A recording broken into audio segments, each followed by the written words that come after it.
पटना में मुख्यमंत्री नीतीश कुमार ने वेबकास्टिंग के माध्यम से मुख्य सचिवालय स्थित सभा कक्ष में पंचायती राज संस्थाओं के नवनिर्वाचित जनप्रतिनिधियों के उन्मुखीकरण कार्यक्रम का उद्घाटन किया। इस अवसर पर सीएम नीतीश कुमार ने क्या कहा, आप खुद सुने। आप सबको मालूम है, जब से यहाँ बिहार में पंचायती राज व्यवस्था को सुदृढ़ करने के लिए पहले तो केंद्र में राष्ट्रीय कानून बना और उसके बाद भी यहाँ लागू ठीक ढंग से नहीं हो पाया था, लेकिन जब हम लोगों को काम करने का मौका आप सब लोगों ने दिया है तो हम लोगों ने पहला काम 2005 के अंत में ही इन सब चीज़ों पर बातचीत करके और इन सब चीज़ों के बारे में सोचा और उसके लिए कानून भी बनाया। 2006 में चुनाव था और उस चुनाव के सिलसिले में ही सब कुछ हम लोगों ने अपना निर्णय किया था, ये आप सब लोगों को मालूम है। और जो राष्ट्रीय इसमें कानून बना था, प्रावधान था, उसमें किया गया था कि पंचायती राज संस्थाओं में, इन सभी संस्थाओं में, चाहे जिला स्तर पर हो, 3 स्तर पर वो उसका प्रावधान जो है, वो सभी तीनों स्तर पर जो सब कुछ प्रावधान था उसमें ये किया गया था कि कम से कम लगभग 1/3 महिलाओं के लिए भी इसमें आरक्षण होगा। और जब हम लोगों को मौका मिला तो हम लोगों ने कहा, तो ये तो कहा गया है कि कम से कम 1/3, तो बिहार में ही हम लोगों ने सोच लिया था कि हम महिलाओं को 50% करेंगे, 50% का आरक्षण। बिहार पहला राज्य, और बिहार में जब ये लागू हुआ तो कई दूसरे राज्यों ने भी इसको करना प्रारंभ किया था, लेकिन हम लोगों ने जो शुरू कर दिया और उसके चलते कितनी बड़ी संख्या में महिलाओं का अवसर मिला। और अब तो आप देखिएगा कि जो चुनाव होता है तो 50% से भी ज़्यादा महिलाएं चुन करके आ जाती हैं। तो एक तरह से ये जो व्यवस्था हुई है कि अगर सब जगह महिलाएं भी सक्रिय होंगी तभी कोई काम बेहतर हो सकेगा। तो जब कानून बना था, केंद्र के द्वारा नियम बना था, उसमें भी ये बात आई और राज्य सरकार को अधिकार जो था उसके हिसाब से हम लोगों ने अपने कानून में संशोधन किया। तो ये तो काम महिलाओं के लिए किया। और उसके बाद आप जानते ही हैं कि 2000 में जो चुनाव 2001 में हुआ था, जो कुछ भी, तो उसमें क्या स्थिति आ गई थी, किसी को कोई आरक्षण नहीं।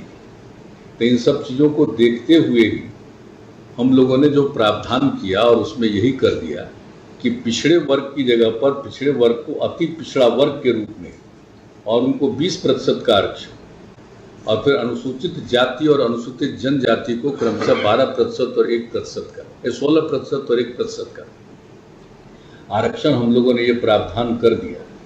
और उस समय से ही आप समझ लीजिए कि इस बार का जो चुनाव है, चौथा चुनाव, और उसी समय जब ये बात शुरू हुई थी तो एक बात हम लोगों ने बाद में और भी तय किया कि भाई जो कुछ भी काम हम लोग कर रहे हैं, रिजर्वेशन लोगों को दे रहे हैं, महिलाओं के लिए और बाकी सब लोगों के लिए जो रिजर्वेशन कर रहे हैं, तो इसके बारे में और कुछ बात होनी चाहिए। तो हम लोगों ने कह दिया कि 10 वर्ष में, यानी 2 चुनाव के बाद फिर से सभी जगहों में परिवर्तन होगा। जो महिलाओं के लिए आरक्षण है, जो अति पिछड़ों के लिए है, अनुसूचित जाति जनजाति के लिए है, तो सबका एक चयन होगा। और अब देख लिए कि आपका इस बार हुआ है, अब अगली बार होगा, उसके पहले ये सारा चीज़ होगा, सब लोगों को मौका मिलेगा। कोई इलाका नहीं बचेगा जहाँ पर महिलाओं को अवसर न मिले, ऐसा कोई इलाका नहीं बचेगा जहाँ पर अनुसूचित जाति को मौका न मिले, ऐसा कोई इलाका नहीं मिलेगा जहाँ पर अति पिछड़ों को मौका, मतलब आप समझ लीजिए सबको अवसर मिले। तो ये प्रावधान हम लोगों ने शुरू में ही किया। और इसके अलावे तो एक एक कई तरह की चीज़ें भी तो की गई।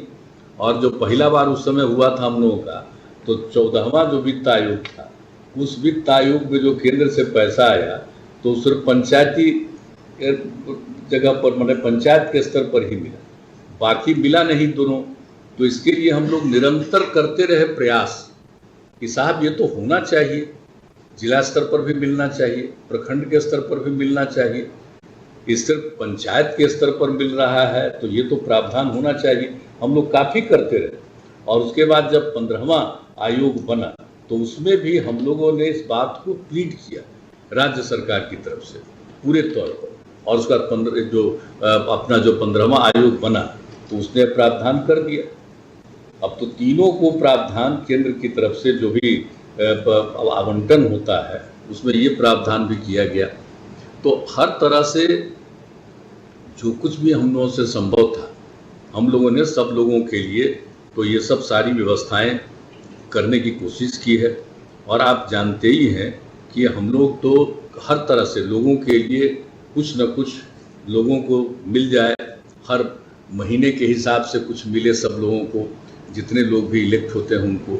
और अगर किन्हीं का किसी कारण उनके दौर कार्यकाल में अगर किसी कारण से निधन हो गया तो फिर उनके परिवार को भी हम लोगों की तरफ से 5 लाख रुपया उनके मृत्यु होने पर आश्रित देने के लिए, तो इस सब प्रावधान हम लोगों ने अपने समय से सब कुछ किया। और आज जो बात हो गई है इसके माध्यम से सब लोगों के साथ एक संपर्क स्थापित किया गया। आप सभी लोग संपर्क में रहे हैं तो और बात सुन रहे हैं, इसके लिए मैं आप सब लोगों को पुनः हृदय से धन्यवाद देता हूं। 22 वर्षों से प्रकाशित मदर इंडिया पत्रिका, पढ़ते रहें देश दुनिया की खबरों के लिए।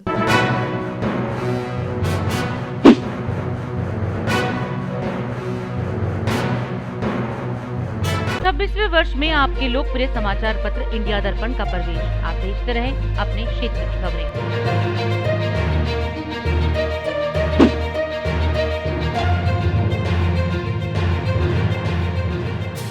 और अधिक खबरों के लिए आप हमारे YouTube चैनल दैनिक इंडिया दर्पण को अभी सब्सक्राइब करें और नोटिफिकेशन के लिए बेल आइकन को प्रेस करना ना भूलें।